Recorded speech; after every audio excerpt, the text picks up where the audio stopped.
There's an effect in psychology called distancing. Anybody who watched The Matrix in 1998 and remembers the scene with Trinity falling down the stairs, freezing in fear, waiting with her guns ready for the agent to appear, and he doesn't, right? So she's frozen, and she talks to herself in the third person. She says, "Get up, Trinity." Okay, that's distancing.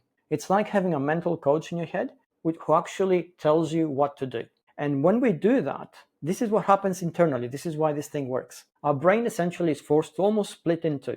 It visualizes us as we are experiencing that state, but from a third person's point of view, who now has to be formed in our head like some kind of invisible speaker watching us. And this allocation of resources essentially helps dump down the strength of the signal we feel, because now in our head we're almost two people instead of one. So we don't focus just on what we feel, we also focus on what the other person is telling us to do, because we understand the reasoning behind that instruction.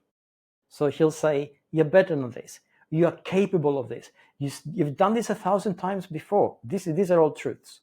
Right? You listen to that, you think, "Yeah, I have."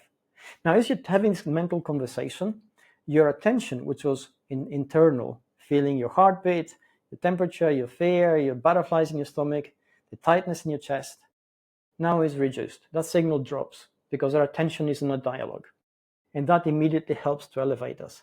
So having that coach, being our own best cheerleader, being able to reframe what we see from a third person's point of view, that is a sound technique which allows us in very tight situations to simply get a helping voice instead of a negative self-talk.